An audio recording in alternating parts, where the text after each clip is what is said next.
Welcome, everybody, to Can Mayonnaise Kill a Jedi podcast. I am your host, the Artificial Dragon. And I'm your co-host, Hannah. All right, and today we will be doing our 17th episode of a podcast. Took me a moment to figure out the number inside of our head, in my noggin here. But anyway, so this episode is being recorded in early November at the time of his recording, but I'll probably post it around Thanksgiving because, me and Hannah will probably be busy with work and spending time with family. God knows that's going to be true. Yeah. So if I upload this near Thanksgiving or on Thanksgiving, happy Thanksgiving, everybody. Happy Thanksgiving. Yeah, there is a lot of things I'm very thankful for, but one of them is our new Patreon art piece, which is currently up live on our Patreon, which is patreon.com/canmayo. It is a nice little two Twi'lek slave girls trying to tempt you into some tomfoolery. Have fun with that, Simps. Yeah, especially with No Nut November this month. So, yeah, if any of you are true Jedi, then kudos to you. And if any of you have given in to the dark side, then more money for us, I suppose. Yeah, I suppose. But anyway, if you love, in all seriousness, if you love the content that we make for the podcast, then be sure to contribute to our Patreon page. And if you would contribute to any amount from as low as $2 to as high as $10, you will automatically be able to access our Discord server. And if you pay for $10, then you'll have instant access to all of our Patreon art pieces.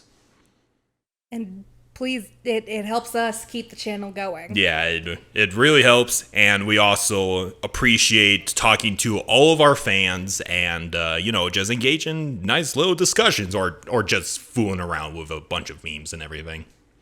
I can't wait to see more. Oh, you're going to get a lot of memes in this episode, Hannah. Oh, lovely. Our new milestone has been reached. We currently have 100 subscribers on our YouTube channel right now. So, yeah, it may not be as big of a milestone as 1,000 or, God forbid, 1,000,000. But, it's been almost over a year for Can Mayonnaise Kill a Jedi on YouTube. And it's hard to believe that we have 100 people watching or at the very least supporting our channel on YouTube. So once again, thank you to everybody who has supported the podcast and listened to all the lore stuff of Star Wars. And we really appreciate the support. It really does put a smile on your face and make your day. Oh, yeah, it Seeing does. Seeing as how many people like our stuff, even though we're just 2-3 dorks talking about Star Wars. Yeah, pretty much just making memes here and there. So we're glad you guys like this content. Yeah, it's just been a pet project. So, I appreciate that 100 people have supported the podcast, and I'm looking forward to the future subscribers and supporters to the podcast. So anyway, Hannah, you know what today's episode is going to be about? Legacy of the Sith. Yeah, we are doing a sequel of currently our most popular episode on the podcast, Or should we say the Sith? Electric Boogaloo. Electric Boogaloo. Sith 2, Electric Boogaloo. Yeah, so this is a sequel to our most popular video on the podcast. Currently have a recording of this video. I believe our History of the Sith episode is around 760 subscribers. I might be slightly off, but it's pretty high up there. And I decided it would be appropriate to make a part 2 about the history of the Sith. You said subscribers. I think you meant likes. Yeah. Thank you, Anna. I was like, wait, what? Yeah, 700 views, not subscribers, viewers. Anyway, So for both Hannah and our viewers that are starting to get into this podcast, we'll bring you up to speed, or if you just want to watch our first part on the history of the Sith, you could go ahead and watch that, but I'll make sure to bring everybody up to speed. So we know that around 4,000 years before the Battle of Yavin, the Sith as a race existed on Korriban. Some dark Jedi got into some tomfoolery with the dark side, got exiled, went to Korriban, intermingled with the Sith, made the first Sith Empire, and then this big brain guy named Nagasadal thought it was a good idea to conquer the Republic in a blitzkrieg. Almost succeeded, but ultimately it was foiled and blew up a couple of stars here and there, just casually. The Civ drive-by. And then got cornered at Korriban. The Republic arrived. He had to do his legendary Nagasadal family technique and ran the fuck out of there. Arrived at Yavin 4 and decided to live out the rest of his days on this backwater planet. Of course, everything is a backwater planet in Star Wars Oh, if you're yeah. not in the core world. And as we all know, the Civ got extincted by the Republic, and Korriban is just a barren fucking wasteland with the Valley of the Dark Lords, blah, blah, blah, blah, blah. You know that fun stuff. Yep. Now, that is a lot to bring up, but let me go back to quote-unquote the modern day of the time of this story. Actually, so the events of the history of the Jedi and the Sith actually is dived into this comic book series called Tales of the Jedi. I think I read about that a little bit. Yeah. And I think I know that there's a story about Thanaton in there. Yeah. Actually, Thanaton, I don't think he's in the Tales of a Jedi, but he appears in some Old Republic comic. Yes, he does. Yeah. But anyway, Tales of a Jedi was this comic book series that was released back in 1996, I believe. Good job, Disney. Yeah.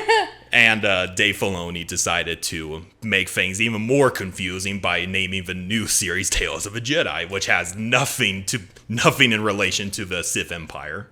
I know, but it's still... but I like both. Yeah. I kind of understand why they chose that name because, it's the Tales of a Jedi. And, sure, it's a different continuity, but at the same time, you could have called it, I don't know, not the origins of a Jedi. Maybe the stories of a Jedi, but I don't know. I'm not Dave Filoni.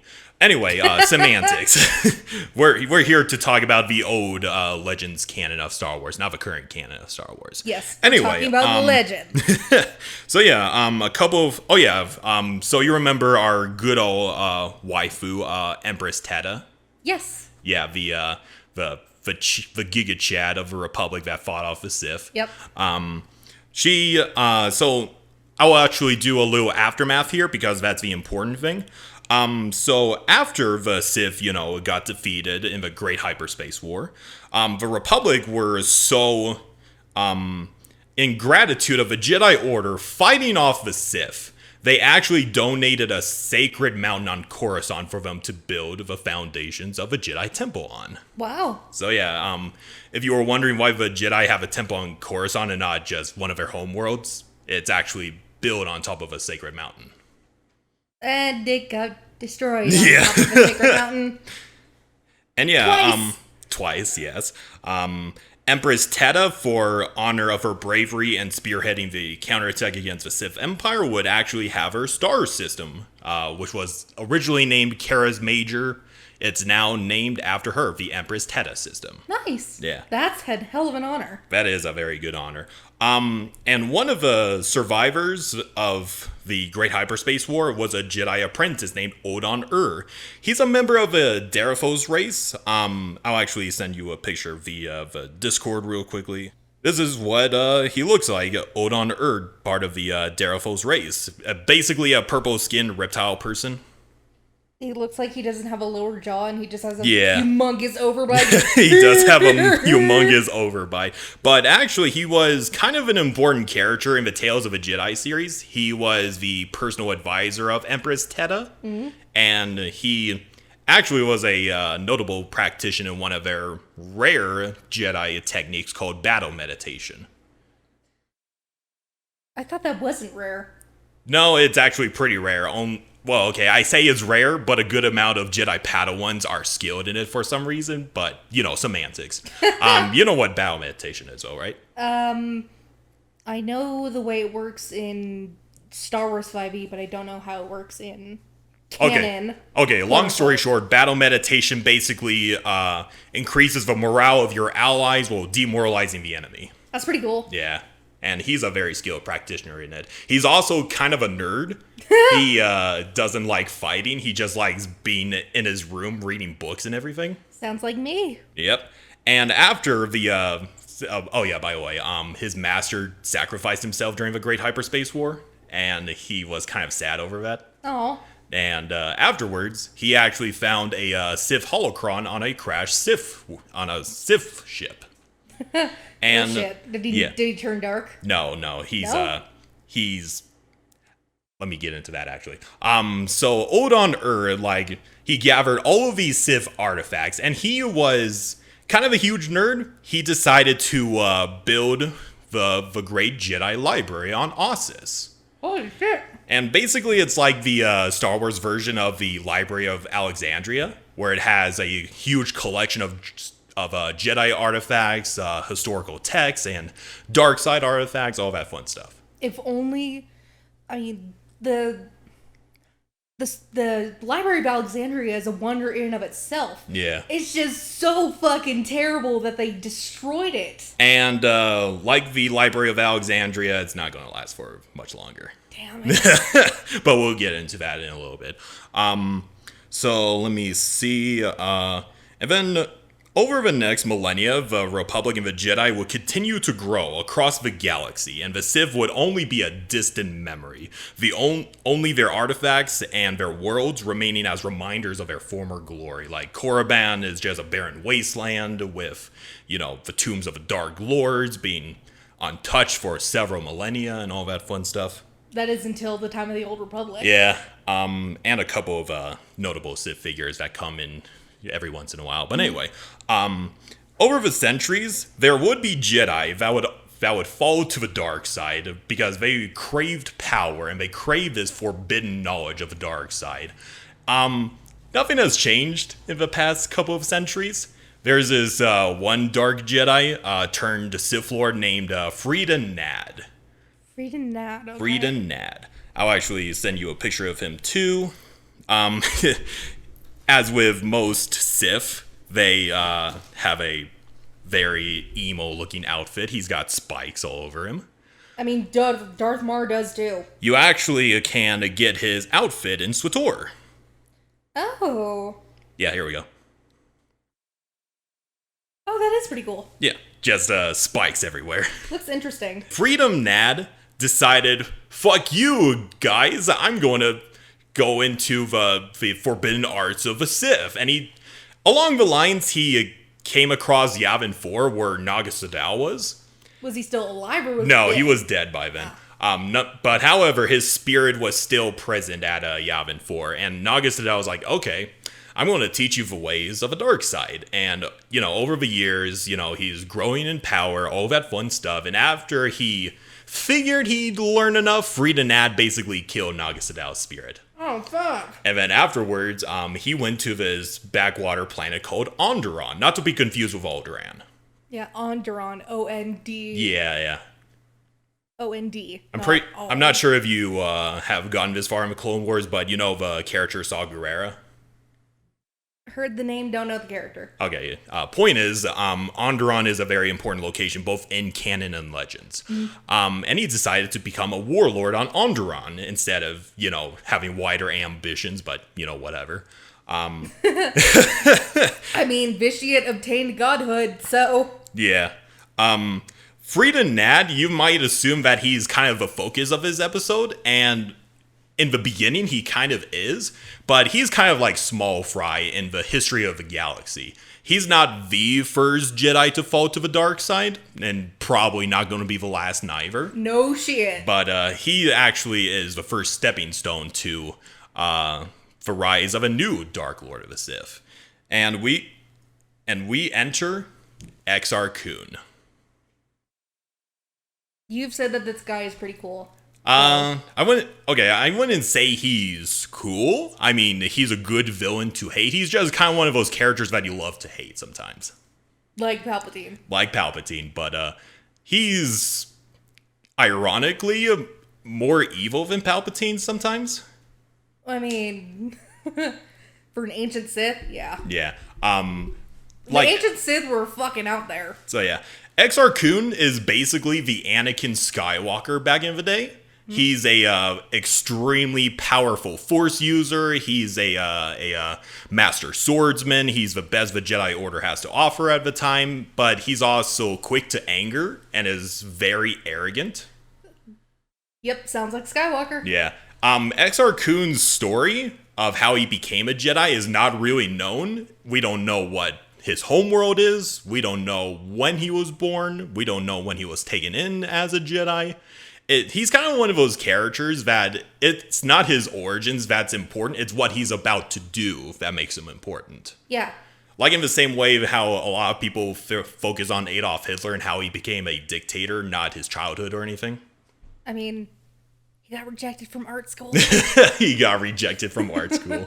Yeah, same thing with Exar Kun, but not an extreme degree. Anyway, so let me get into Exar Kun, and let me actually show you pictures of this guy too. Yeah, I haven't seen pictures of this guy. He just radiates this smug, superior energy to him, as you'll see in a little bit. I sent a portrait of him.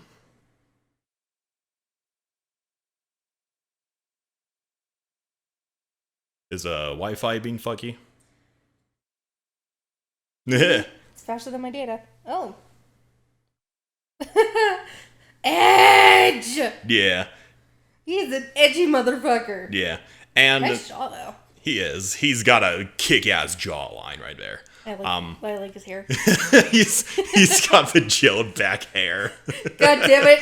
Not another fictional man to sit for. No, he's Damn you, Isaac. No, he's like the Fonz. Hey, hey, I'm gonna turn to the dark side. Hey. Oh Jesus! Thank you for another fictional man to sit over. Oh my God! I kind of had a feeling that was the path Phil was going down. He is handsome.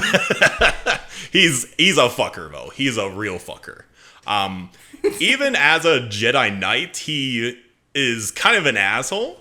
Okay, let me actually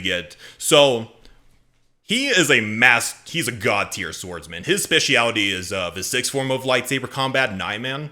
If you recall from our last episode, is a jack of all trades fighting style. Nice. Yeah. So he's also kind of your when he eventually falls to the dark side, he's your stereotypical Sith Inquisitor. Nothing wrong with that. I like the Sith exactly. Inquisitor. So anyway, he was the apprentice of his legendary Jedi master named Vodal Sios Boss. Do you have a picture of him? Yes. He's actually pretty cool. His main weapon is literally a quarterstaff. So yeah, he's kind of he's a member of his race called the Krivaki. They're like a half dragon, half squid. He's kind of more of a crab person, so to speak. Weird. Yeah. But as I mentioned before I got sidetracked, his main weapon is basically a simple quarterstaff, despite being a Jedi lightsaber artisan. He prefers a quarterstaff, which he enhances with a force, which allows him to match lightsaber blades and everything. That's pretty cool. Yeah. For a Darksider? No, he's a Jedi Master. Oh, he was a Jedi Master. Yeah. So basically, one fateful day, he was training in a sparring session alongside Boss's other apprentices, who are two Cathar named Cardo and Sylviar. They're basically husband and wife Cathar. So marriage was allowed back then. Yes, the Jedi were much more lenient with attachments and everything back then. What the fuck happened? You'll probably thank Exar Kun for that. Anyway, Crado is the male Cathar of the pair, and he wasn't doing so hot. He got his ass handed to him by Exar Kun instantly in that duel. And after that, Sylvar put up a much better fight against Exar Kun. I'll actually send you a picture of her as well, because she actually looks pretty kick-ass. There we go. This is her in like her combat uniform and everything.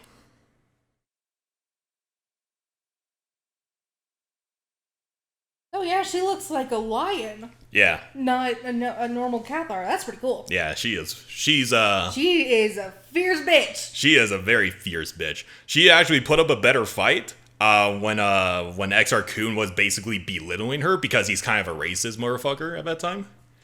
And a lot of them are. He was all like, haha, human superiority, bitch. I'm gonna kick your ass easily. And just falling back on her basic Cathar instinct, sorry, she basically scratched off a part of his face. Oh, ow. And then afterwards, Exar Kun was like, "You bitch!" And then he started to beat the hell out of her and was actually about to strike her down. But Voto Boss was all like, "Exar Kun, what the fuck?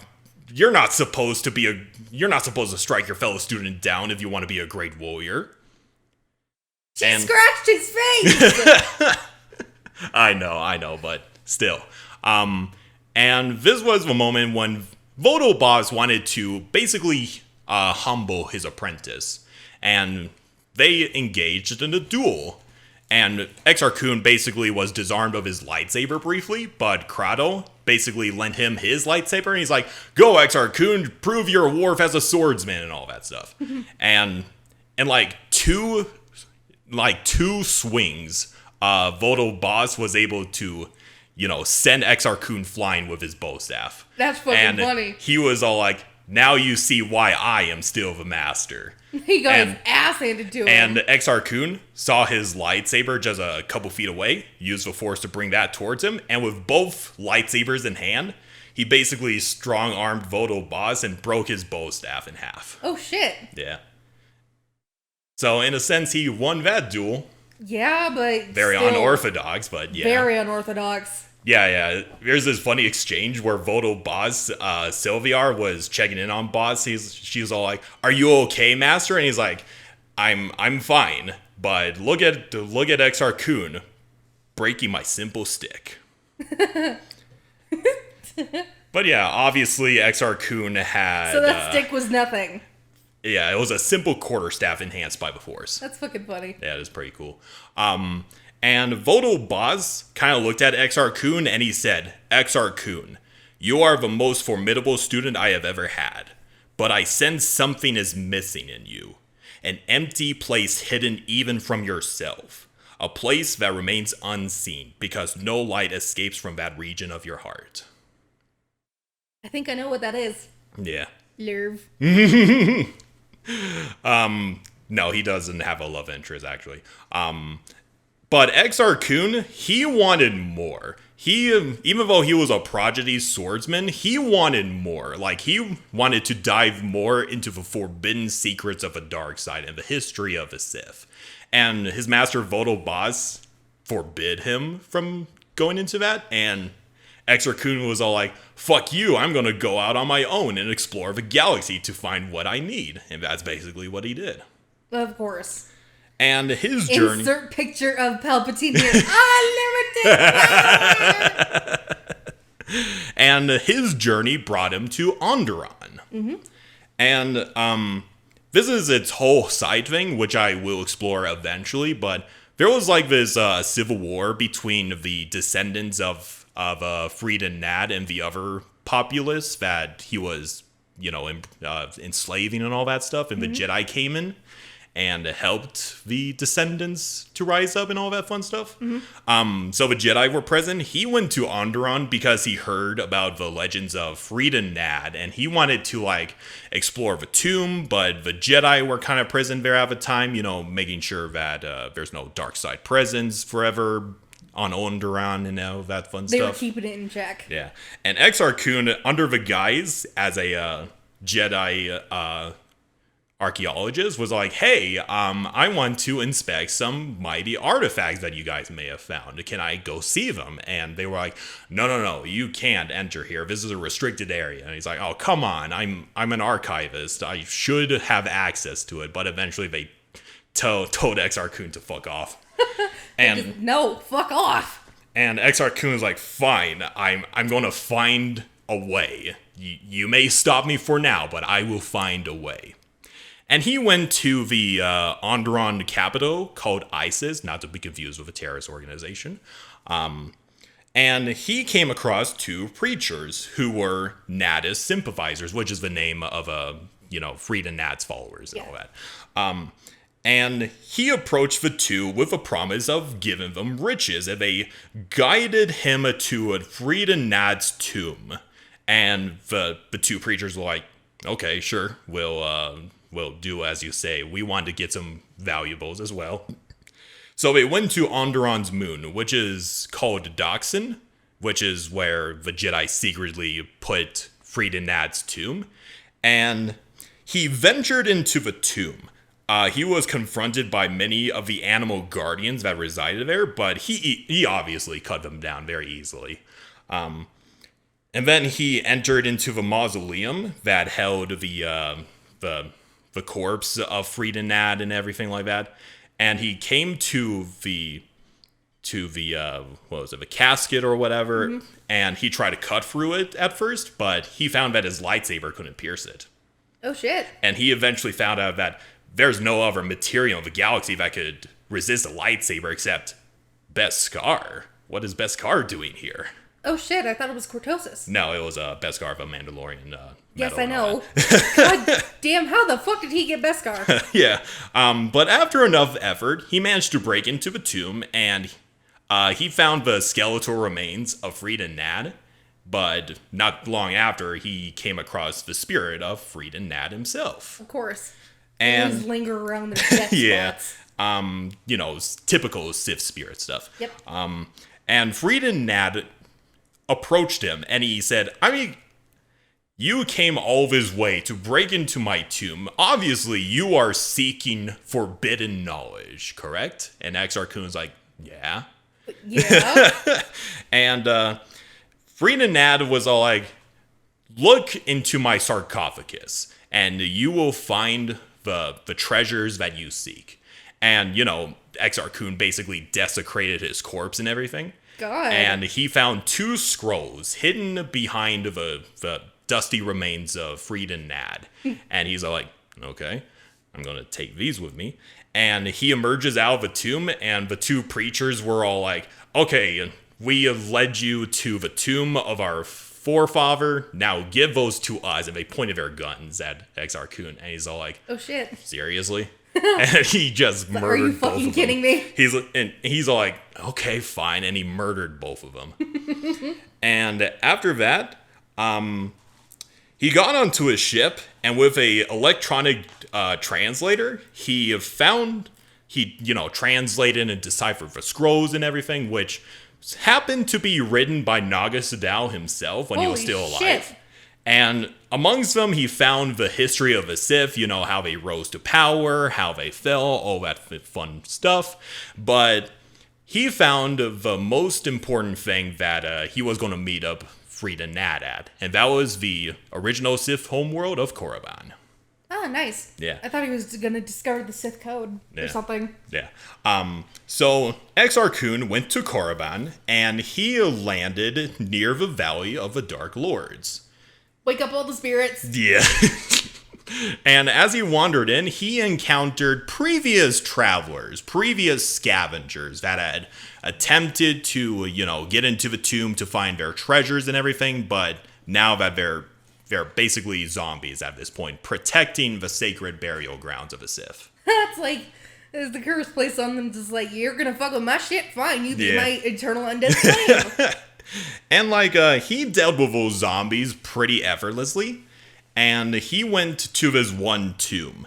And as he was being beckoned to a nearby temple, he kind of had second thoughts. He's all like, the dark side is extremely strong. Maybe I should turn back now. But at this point, he kind of entered into the mouth of the temple.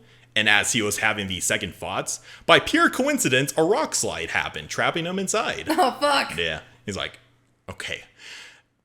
Okay, I have no other choice but to continue forward into the temple. That's fate saying, fuck you, you're doing this now. Yep, exactly. No turning back now, bitch! And as Exar Kun journeyed further into the temple, following Frieden Nad's voice of, over here, Exar Kun, over here, you'll find what you're looking for over here.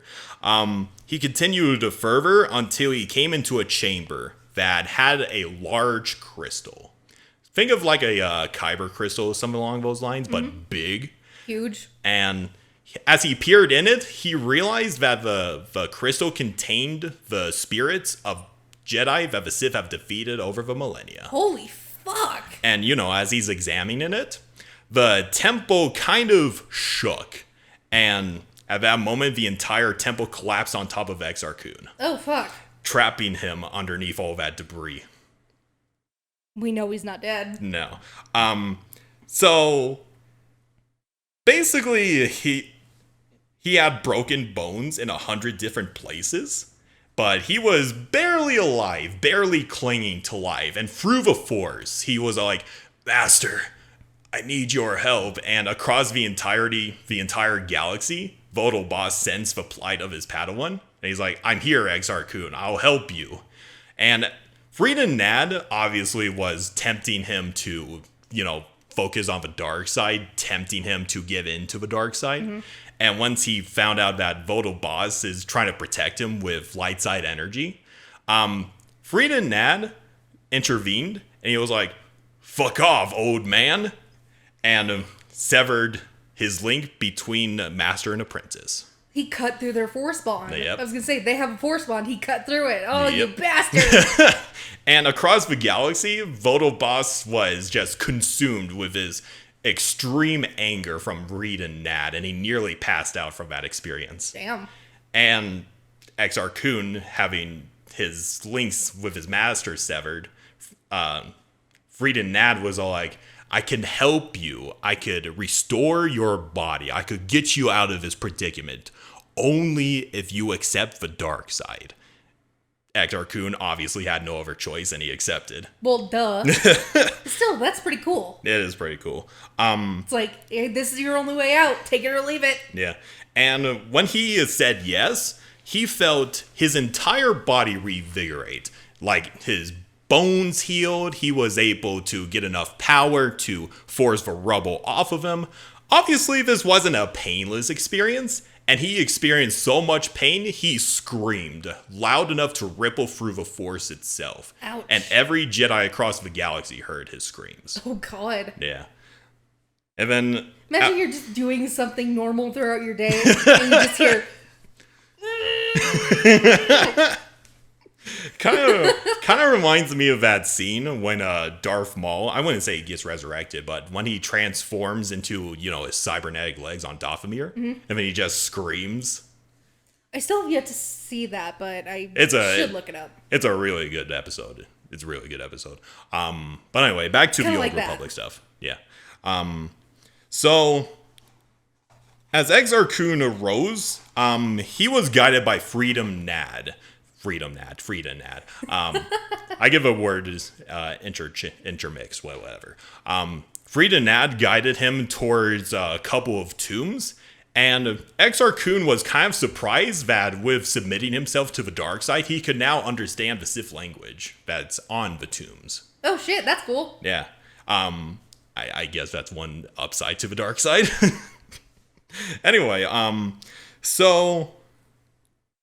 even though he basically accepted to be a part of the dark side, Exar Kun was all like, nah, bruh, I'm still a member of the Jedi Order. I'm still a servant of the light side. And Frida now is like, is that so? Was he basically the first Revan? Basically, yeah. And Frida now was like, is that so? And he sicked a bunch of Sith hounds on Exar Kun. And Exar Kun tried to fight back, but then he realized most of his Force abilities, which are connected with the light side, were Gone. Useless. They were gone. And as he was being, literally dogpiled, Frida now is like, if you want to live, then you will use the dark side of the Force. And Exar Kun reluctantly used the dark side of the Force to force the Sith hounds off of him, and at admiring his power, the dark side creatures basically submitted to his power. Oh damn! Yeah, and then Frida now is like, good, the classic Palpatine thing. Yep.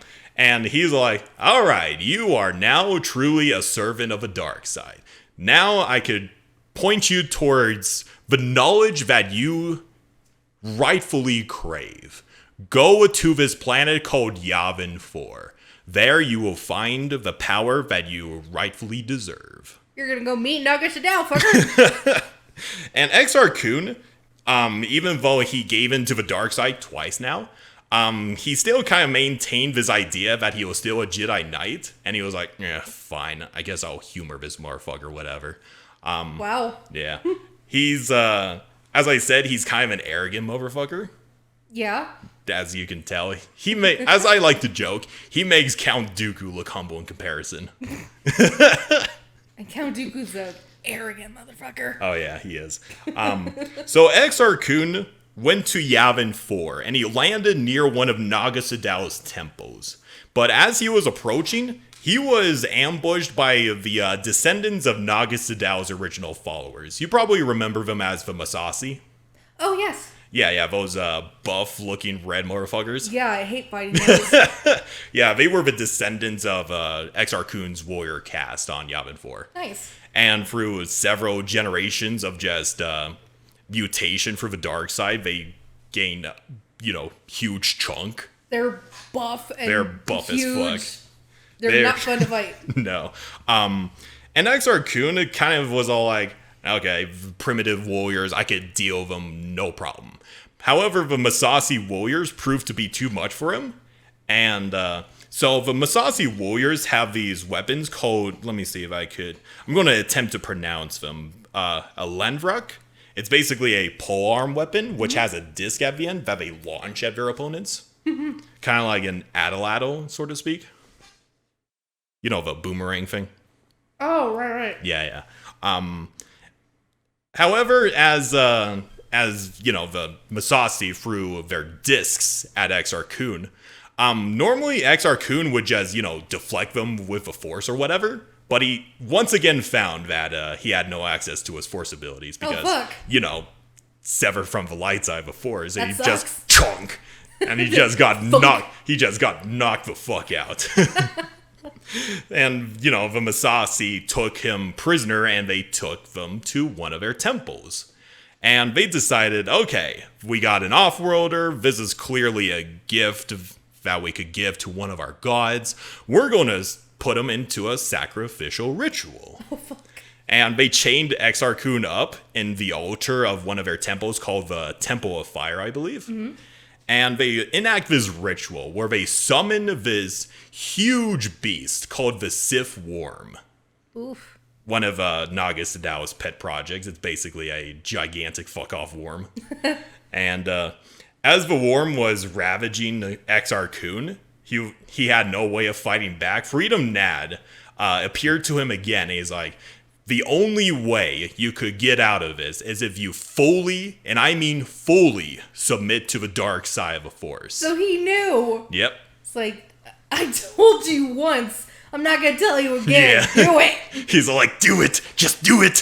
Exactly. And Exar Kun, kind of at the realization that he is now permanently severed from the light side of the Force, and, having no other choice, surrounded by all sides by Masasi and about to be devoured by a gigantic worm, he's like, okay, I embrace the dark side, and for real, I have fully submit to it.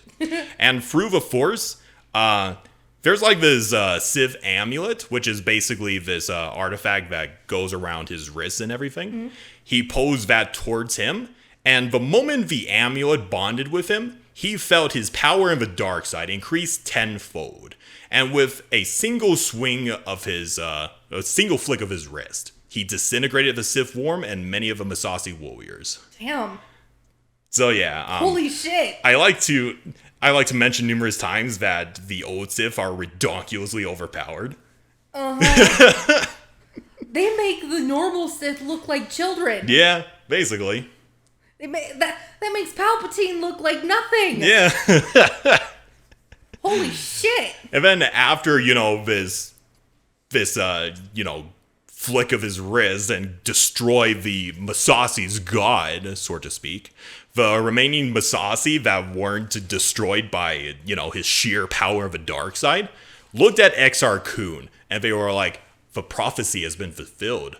The next Dark Lord of the Sith has arrived to us, and they bow to Exar Kun, accepting him as their new god. Mm. And now he has the entirety of the Masasi warriors and, all the secrets of the Sith, Naga Sadow specifically, under his command. Nice. And after that, Frieden Nad appeared once Were you about again. to say Ludo Crash? No, Ludo Crash is gone by this point anyway. It sounded like you were about to say it. Yeah, but whatever. Frieden Nad once again appeared to Exar Kun. He's like, you have finally embraced the ways of the Sith. You and I are going to achieve great things together. There's many secrets that you could partake, and you could help me in rebuilding a physical body, and through that, I could train you further in the dark arts of the Sith, and we will once again rule the galaxy as master and apprentice. And Exar Kun, he was all like, Loz, said Exar Kun, Lamau. And he was kind of tired of Frieden Nad testing him and nearly putting him to death like 3 times. With his newfound strength in the dark side, he turned to the Sith spirit and just instantly disintegrated him. Fuck off. He was like, "Be gone, Font!" Major. Yeah. So yeah, Frieden Nad actually did die by Exar Kun's power. His spirit died. His spirit died. So yeah, Frieden Nad is totally dead. He just gone. Gone.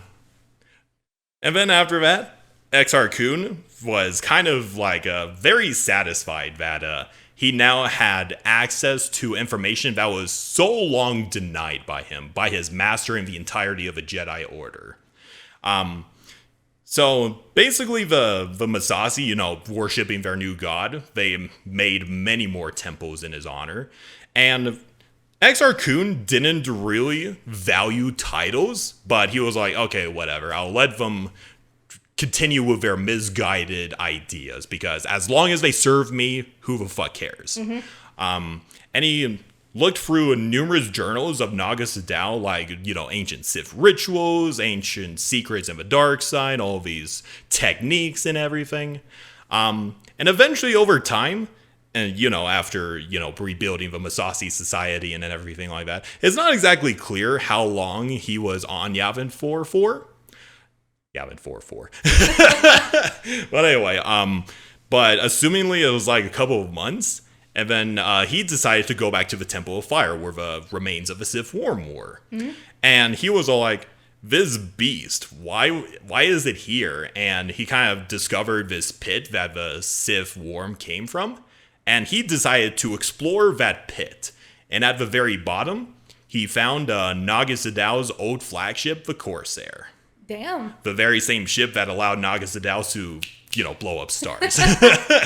And Exar Kun was very pleased about this, because not only does he have a fucking super weapon, he also now has a way to get off of his planet. Because his previous ship basically got destroyed by the Massassi. That's funny. Yeah.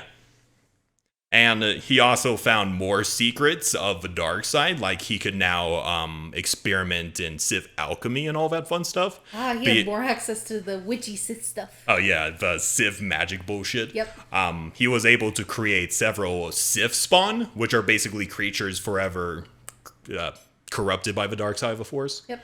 Like, you remember the Tarantatux? Yes. Yeah, those are Sith spawn. And pains in the asses. Yeah. You can thank Exar Kun for their creation, by the way. Thank you, asshole. He also created the battle hydras, which are basically 2-headed fuck-off dragons. So yeah, he was like, I create this. I create God. this. He became God. He became the god of the Sith. And after enough time, Exar Kun decided it was time to take his leave of Yavin 4. For now, at least. And decided to find the other students of Frieden Nad, because little did he know. Well, okay, he found out later, obviously. Frieden Nad actually reached out to 2 other people that wanted to learn the secrets of the dark side. They're not Jedi. So, going back to Empress Teta. Over the generations, there were descendants of Empress Teta herself that they were basically your stereotypical bored rich teenagers. Yeah. And they decided out of pure boredom, they went to Onderon and got many more artifacts before the Jedi could, pick them up, and they decided to learn Sith alchemy because, they were bored. Why not? So I'll actually show you a couple of pictures of one of these children, but they're very important characters later. Not really relevant at this point in time, but point is, Exar Kun decided to go to those students to either, persuade them to his side or, just kill them outright. Because he had big brain. He had future plans for the galaxy. So he went to the Empress Tata system, and he went to this place called the Iron Citadel, which is, so these two teenagers, they basically overthrew their royal family and made their own dark side code in the process. Oh, shit. Called the Craft, I believe it's called. But anyway, so he infiltrated the Iron Citadel, and so there were two of them. One of them is dead already. The remaining child is this female named Ulic Qel. I'll actually send you a picture of her too. She's not really a memorable character. She's kind of a fucker, but she's also kind of hot too. No. I'll probably show you. She doesn't even look like a teenager. She just looks like a spoiled fucking brat. Yeah, she's a spoiled fucking brat, but she's a powerful Sith sorceress. She specializes in illusions and all that bullshit. Interesting. So anyway, Exar Kun wanders into the Iron Citadel, and he finds Alina alongside a fellow fallen Jedi Knight named Ulic Qel-Droma. You have a picture of him? Yes. He's also gorgeous looking. And Ulic Qel-Droma, he's kind of an important character of himself. I'll do a separate episode on him, but he is kind of a Chad. He's got really buff shoulders. He looks like fucking Malgus. Kind of. That's probably not. Malgus is such a big dude. He does. That's probably not a great picture of him, but he's kind of a Chad. So Ulic Qel-Droma, he's also a prodigy swordsman. He also comes from Alderaan alongside his brother Kay Qel-Droma. So quick backstory. Ulic Qel-Droma was infiltrating the Karf because they basically murdered his master, and he was trying to go undercover, but he got seduced by Alima, and he fell into the dark side, and Exar Kun was basically walking in on both of them, making out, and he was like, "Haha, bitch, I have arrived." What the fuck? And Alima was all like, "Who is this guy?" And they decided to, fight him, and in one single swing of it, flick of his wrist, Exar Kun basically said to Alima, "Be gone, foot!" Yep. I'll actually show you a picture. It's really meme-worthy. There we go. Like, if you do the "Be gone, foot" meme and put it on top of his picture, it's perfect. Both Exar Kun and Ulic Qel-Droma engaged in a duel, and both of them were evenly matched. So both Ulic Qel-Droma and Exar Kun dueled to the death. Both Exar Kun and Ulic Qel-Droma have Sith amulets that, powered their connection to the dark side and all that. Yeah. And had this duel continued, they would have fought for literal days. That's how god-tier swordsmen they are. The energies of both amulets basically bonded them together, and it summoned them to this different plane. It brought them back to the ancient days of Korriban. And along with that, good old Marco Ragnos appeared. Oh, shit! And with the appearance of Marco Ragnos' spirit, he was all like, "Stop." And both Ulic Qel-Droma and Exar Kun stopped in the presence of his powerful Sith spirit. And Marco Ragnos basically said, "You two have been interlinked. You are the legacy of the Sith. I pronounce you, Exar Kun, the Dark Lord of the Sith, and Ulic Qel-Droma, a Sith Lord, and therefore your apprentice. and he burned tattoos into both of their foreheads. So that's what that is on his forehead. You might Yep. send me that picture again? Yeah. Yeah, so that's what that is. Yep, that's the mark that Marco Ragnos gave to Ulic Qel-Droma. Ulic Qel-Droma and Exar Kun, my bad. And as the dust cleared, Alima kind of got out of consciousness, and she saw both Ulic Qel-Droma and Exar Kun basically clasping fists together in a very brotherly-like bond. Just... Have you ever watched The Predator, by the way? I have not. Okay, have you heard of the meme of "Till line, you son of a bitch"? You know, like the... Yeah, the hand clasp between Arnold Schwarzenegger and that other guy. Yes. That's kind of the meme that it brings back to mind. Okay. There was even a Star Wars creator that recreated the meme where it's all like, "Ulic, you son of a Sith." Just... They just became best friends. Yeah. And then afterwards, both Exar Kun and Ulic Qel-Droma resolved to bring the galaxy to its knees. Yep, they just became best friends. Yep. Basically. Now with a considerable power base, both his Masasi warriors of Yavin 4, and along with its dark secrets, the Corsair, the sun shooter explodey device, all that fun stuff, and with Ulic Qel-Droma's command of a Craft Kotis military force, Exar Kun had a considerable military force at his fingertips. Yeah. However, even though he has a formidable army, a single star system's worth of a military wouldn't be enough to fight against the Republic. Oh, hell no, it wouldn't. Yeah. And unlike what Naga Sidao did, who basically did the aggro, he decided he needed to be smart about this, do a lot of subterfuge and a lot of subtlety. So Exar Kun himself went back to Ossus, to the Great Jedi Library. At this point, the Jedi Order were kind of oblivious to the fact that he turned traitor, basically. Yeah, because as far as his master knew, he died. Yeah, basically. And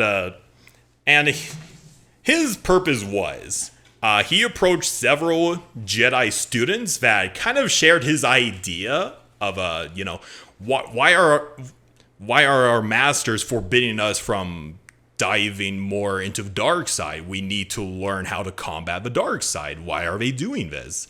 And Exar Kun was all like, that's free real estate. I'm going to try and get them to my side. And, he was basically being the snake oil salesman, trying to persuade them to his cause. Mm-hmm. And obviously, he's not going to be all out, "I'm a Dark Lord of the Sith, join my cause." He's obviously doing a lot of pretenses as a Jedi Knight and all that. He's like, "Oh, I agree with you too. Come with me. Yeah. Let's go talk about this more." Hey, you want some drugs, kid? I got plenty of drugs back on Yavin 4. Let's go. But in the process, he also reunited with his fellow apprentice, Crado, who was the male Cathar Jedi apprentice. Crado is, even though he got his ass handed to him by Exar Kun, he's basically kind of a loyal, quote-unquote, friend to Exar Kun. And he kind of helped him out in gathering more Jedi apprentices.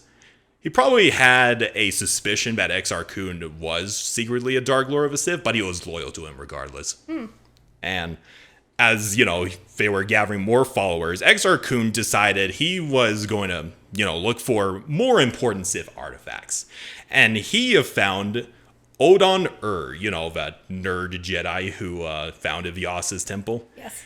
I think he's around 200 years old at this point. He's still alive?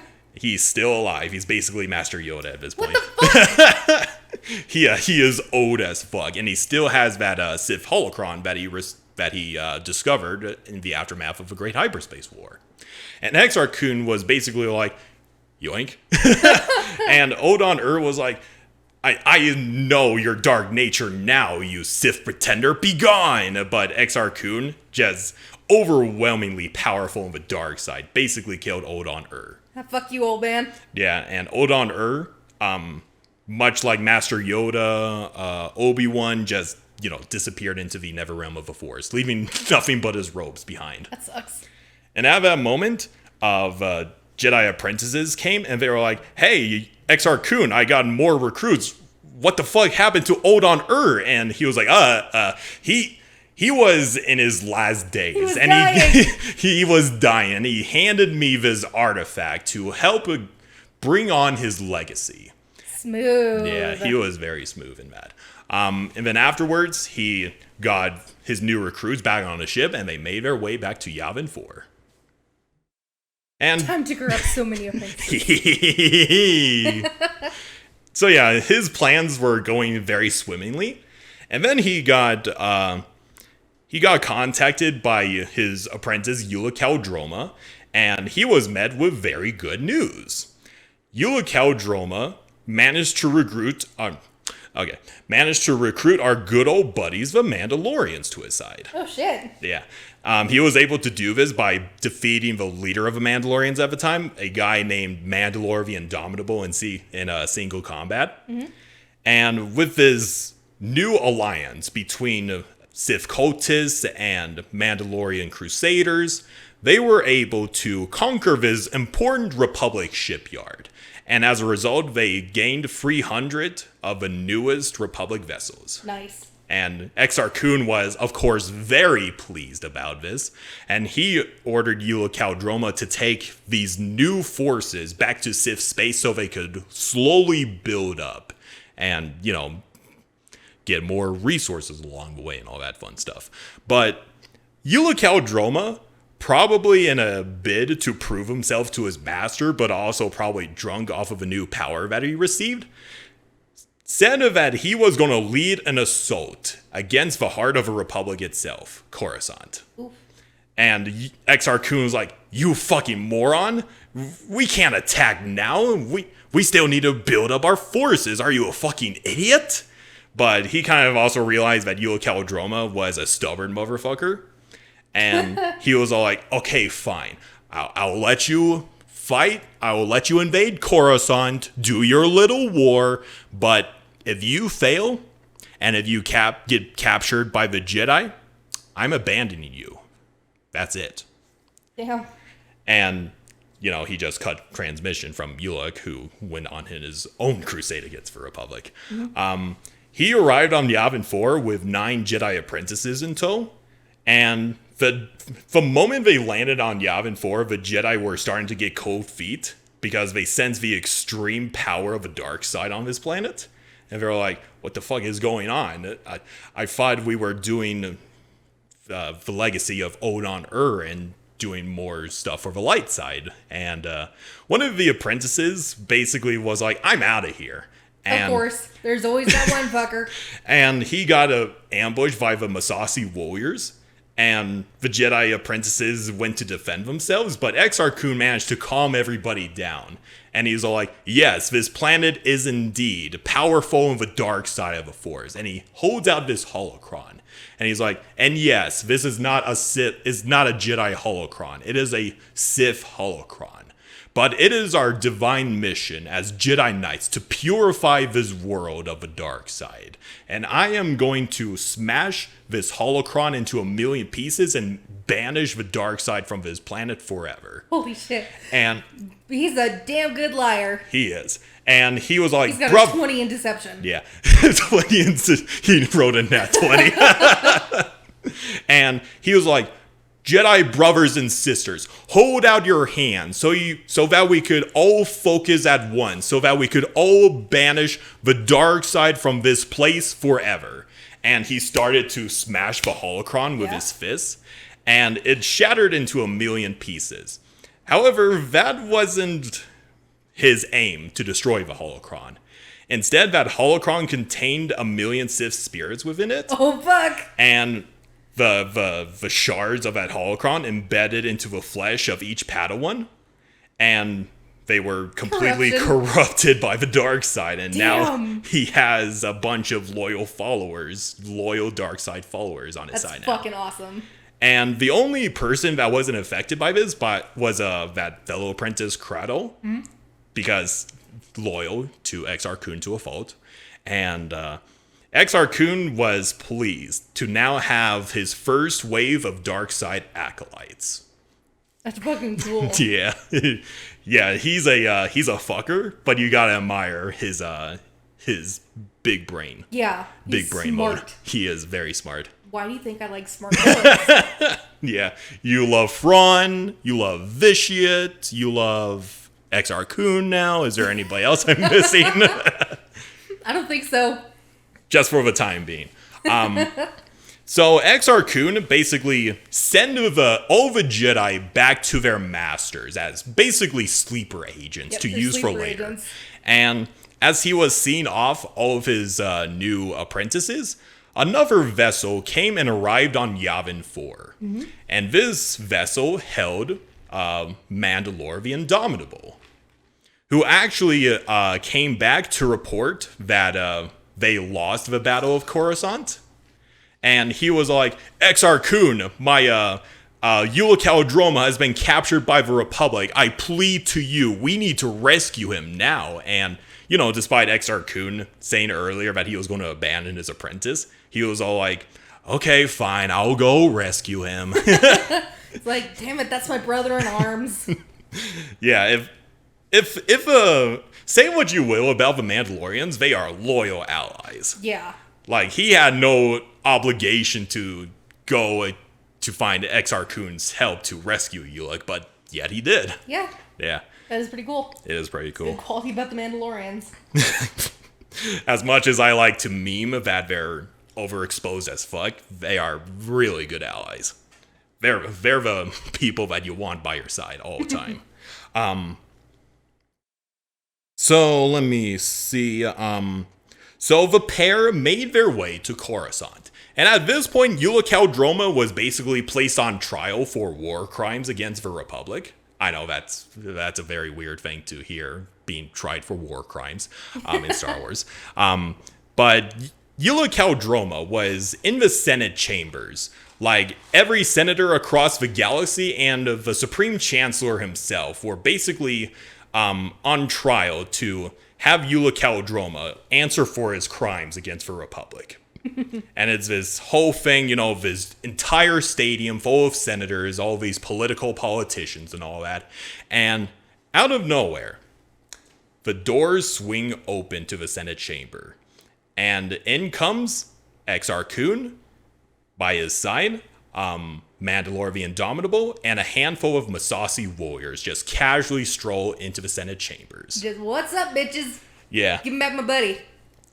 And everybody was just frozen in place. Even most of the guards didn't react to Exar Kun's presence. What the fuck? And just his extreme power with the Sith amulets and everything, he created a Sith magical ritual to paralyze all the senators and everybody in place. What the fuck? Of course, he's a Giga Chad. Yeah, he is. Just to give you an idea, this is like the Star Wars equivalent of Osama bin Laden walking into a White House casually. Jesus. So yeah, it was pretty serious. And of course, there were a couple of Jedi that weren't affected by this, and they attempted to stop Exar Kun, but with a flick of his wrist, he just restrained all of them. Mm-hmm. And he was all like, all right, Ulic Qel-Droma, I'm going to rescue you, but I'm going to have a couple of words with a Supreme Chancellor over there. And he walked up to the Supreme Chancellor. It's this guy, I believe, named Cedriel. He's basically this squid guy. Okay. And the Supreme Chancellor's like, get away from me, you dark fiend. And he tried to hit him with his cane, but obviously Exar Kun just batted that away. Just stop it. And he just grabbed him by his head. And with his extreme might in the dark side, he forced the Supreme Chancellor to say to the entirety of a senatorial gathering that the time of the Republic and the Jedi is now at an end. We are an outdated and corrupted system. Our time has ended. The Sith Empire, the galaxy rightfully belongs to the Sith now. Damn. And after that, Exar Kun let go of Cedriel, who collapsed on the floor, dead. That's a hell of a loudspeaker. Exactly.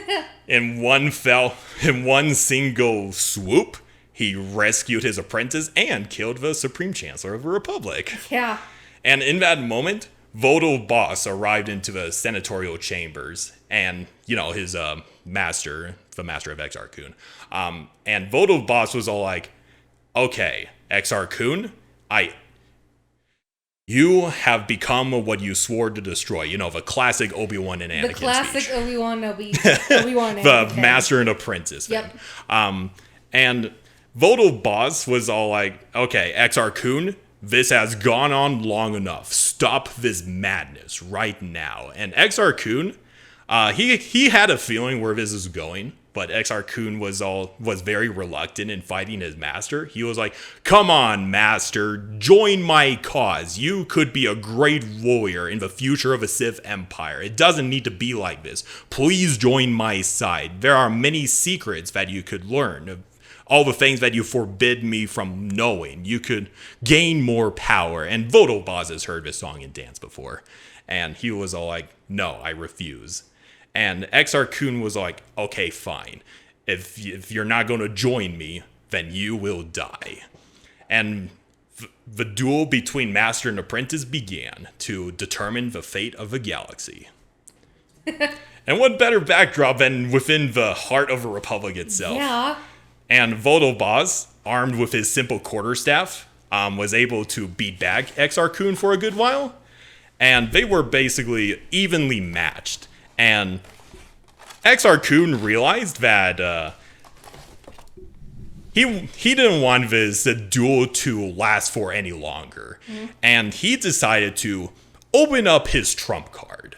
And he backed away a little bit, activated a separate button on his lightsaber, and on the other end, a secondary blade popped out. Ta-da! Double-bladed lightsaber. And at that moment, the first debut of a saber staff was revealed to the galaxy. That's fucking cool. So yeah, Exar Kun was the inventor of a saber staff. That's awesome. Yeah. He was all like, do you like the modifications I provided to my lightsaber master? And with a couple of swings of his unique exotic weapon, he cut down Vodal Boss.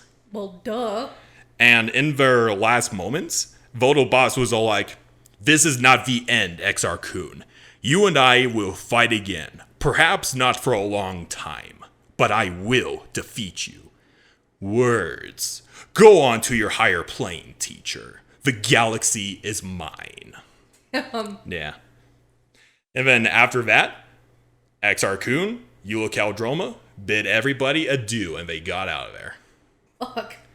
And, you know, the Jedi and the Republic were basically in shambles after witnessing the death of both the Supreme Chancellor and one of their best Jedi Masters. Yeah. So, yeah, pretty big brain move by Exar Kun. That's basically a huge power move on his part. Major power move.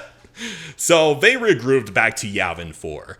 And Alima was seemingly very pleased that Ulic Qel-Droma was rescued, and, you know, they embraced regular lovers. But in reality, by Mandalore the Indomitable informing Ulic Qel-Droma, Alima basically abandoned him during the Battle of Coruscant, leaving him for dead by the Republic. Oh, Jesus. And She's yeah, and then afterwards, at that exact moment that Exar Kun basically killed his master, his sleeper agents across the galaxy basically went on to murder their own Jedi Masters. Oh, shit. So, yeah, it's basically like a smaller scale Order 66, but, you know, the apprentices killed their own Jedi Masters instead of clones. Yeah. But even though they managed to kill a couple of Jedi Masters, it wasn't enough to fully tip the scales to the Sith's favor. But Exar Kun had more devious plans. So some of his sleeper agents didn't exactly succeed. His fellow apprentice Kraddle, the male Cathar, they went to kill another Jedi Master, but Silvar, the mate of his wife, saw that he turned traitor, gashed him in the face, and he got the fuck out of Dodge. And he went back to Yavin 4. He's all like, I failed, Exar Kun. I am very sorry. Is there a way I could redeem myself? And Exar Kun was all like, okay, I forgive you for now, but I'm assigning you with Alima. And both of you are going to command my flagship, the Corsair. And you guys are going to fight off a couple of important Republic fleets. And the entire fate of the war depends on both of you. And even though they had command of the flagship, that, the ship that gets supernova stars, this was kind of a bid to kill two birds with one stone, basically. So Alima, this Sith sorceress, was basically happy that she had command of basically a super weapon at her fingertips. So Exar Kun basically assigned her to go to the Kron cluster, which is basically a system in the Outer Rim that has like 10 stars in it. Okay. And they were supposed to kill this space station, this important Republic space station. And they succeeded in that. And that was meant to, attract several Republic fleets to their location. And the very moment those fleets came to one of the nearby stars, Alima used the crystal of the Corsair to cause that star to go supernova. Oh, shit. And, obviously killing those Republic fleets in one single blow. But, unfortunately, Alima was not very experienced in the art of, exploding stars and everything.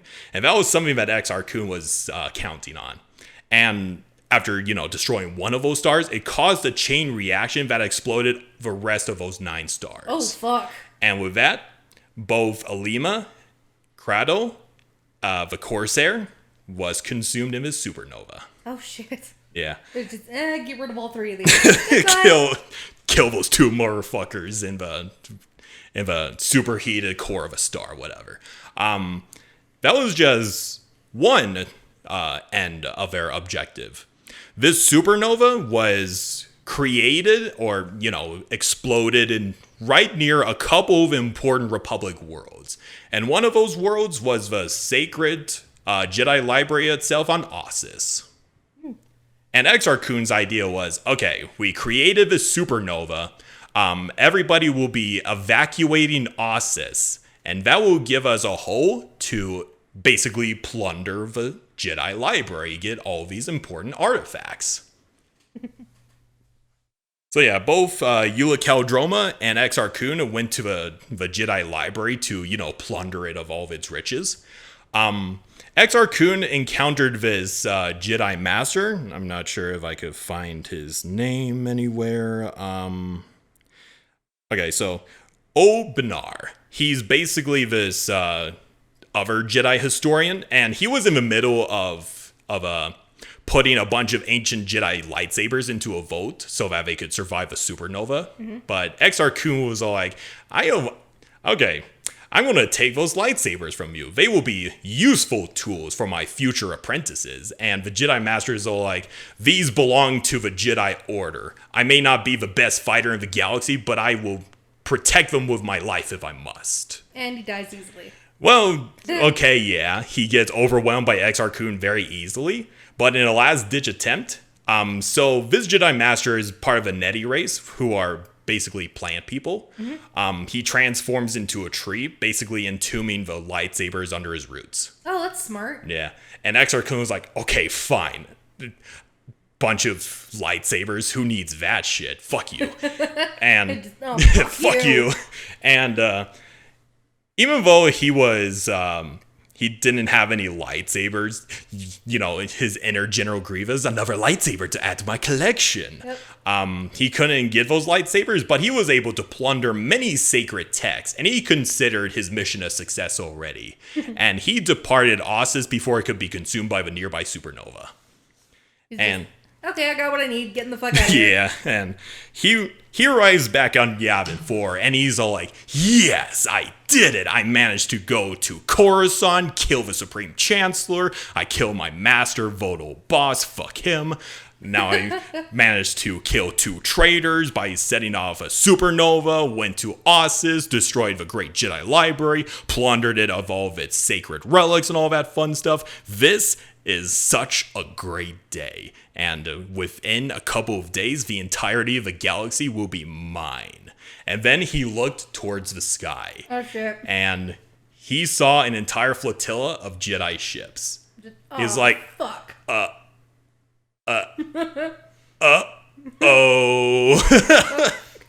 Oh, shit. Because, long story short, Ulic Qel-Droma basically went back to his senses after witnessing all the death and destruction that he had caused. And he basically betrayed Exar Kun and went back to the Jedi Order. And he told him where Exar Kun would be found. And everybody just went to Yavin 4 to end this once and for all. And, you know, Exar Kun was basically caught with his pants down. And even though he had the entirety of a Massassi at his command and his extreme, overwhelming power in the dark side, That ain't enough against that many Jedi. he knew he couldn't, fight off the entirety of a Jedi Order. And he's like, fuck. And, with the sacred Jedi relics that he managed to plunder, he kind of went through all of them to see if there's one last move that he could pull out of his ass. And he came across a ritual. And he ordered the Massassi to gather at one of the temples. And in a very similar ritual that Darth Vishya did on Anathema several generations before. Oh shit, is he gonna genocide the planet? Yeah. He gathered all of the Massassi. Obviously not all of them, because, there are some still alive by SWTOR. Yeah. He gathered all the Massassi into the temple, chained himself up to an altar, and, with his mass suicide by the entirety of the Massassi population, the overwhelming power of the dark side overwhelmed Exar Kun, basically destroying his physical body, but his spirit became immortal. And in his bid, he's all like, I'm going to ravage the galaxy in this immortal Sith spirit. And he began to descend from Yavin 4 to ravage the galaxy. However, the Jedi were basically anticipating this move. Really? And all of them, focusing through the light side of the Force, they were able to encompass a light side barrier across the entirety of Yavin 4. And Exar Kun's destructive powers, instead of meeting the flotilla overhead, instead impacted the surface of Yavin itself. Its entire surface was just burned to nothing but ashes. Damn. And Exar Kun's spirit would forever be entombed in the very temple that he was sacrificed in. Fuck. And that is where Exar Kun's spirit remains, seeing nothing but utter darkness. Damn. And that was... Okay, it isn't exactly the end of Exar Kun. He's still living in the temple. He's still a Sith spirit. He's still a Sith spirit. He just can't go anywhere now. But effectively, by the death of Exar Kun, his Sith empire basically crumbled not too long after. That sucks. Yeah. And several generations later, Exar Kun's spirit would actually cause a lot of problems for Luke Skywalker and his new Jedi Order. But anyway. A long time later. It is a long time later. I think you briefly encounter Exar Kun's spirit in SWTOR on Yavin 4, I think. I'm not at that point yet, so I would not know. Yeah. It's been a while since I played. It has been a good while. It's been a good while, yeah. So this conflict that Exar Kun basically spearheaded, it was this conflict called the Great Sith War. And it barely lasted a year, but its ramifications were very permanent, just changing the galaxy forever. After this conflict, the Galactic Republic would not fully recover for like another 30 years after this. Damn. Yeah, and it's also stated that Ulic Qel-Droma raised like a quarter of the Republic's worlds. I think at around that time, the Republic had nearly 1 million worlds. But a quarter of that's like 250,000 worlds. Jesus. So yeah, it's still a lot. Yeah. And let's see. But yeah, also at that time, Mandalore the Indomitable basically gets killed. And then several years later, his successor would cause one of the greatest and most destructive conflicts in the galaxy called the Mandalorian Wars. And we will get to that later. Indeed, and that set the path to the fall of Raven and his apprentice Malak. Yep. And let me see, is there anything else? Oh yeah, it's also a huge ramification for the Jedi Order as a whole. Because, with the mere fact of one of their most powerful, one of their greatest members turning to the dark side, they became a little bit more paranoid, a lot more traditional. And that's probably one of the reasons why they are very strict on personal bonds and everything. Yeah. So yeah, they became more paranoid, and there are certain Jedi circles that basically wanted to keep the Jedi Order intact and destroy all Sith artifacts so that they don't corrupt any more of their members. There's like this inner circle called the Jedi Covenant who will do that to the extremes by any means necessary. And that is the story of Exar Kun, or part 2 of the history of the Sith. What do you think? That was good. I didn't know Exar Kun was that powerful of a Sith Lord. Yeah. He basically revived the ancient Sith. Yep. It's also kind of I don't know why he's not mentioned. Because Darth Thanaton is such a fucking traditionalist, you'd think that he would hold Exar Kun at the highest power. I think at the same time, he's kind of a, what's the word I'm looking for?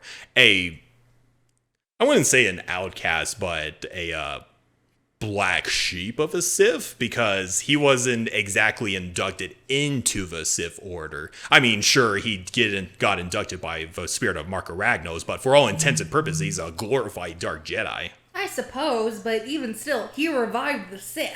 Yeah, and even when he became a Dark Lord of a Sith, he was still using his traditional blue lightsaber. He didn't convert to red or anything. A lot of them don't. Yeah, and he never got a Darth name. He was still Exar Kun. But thanks, Marco Ragnos.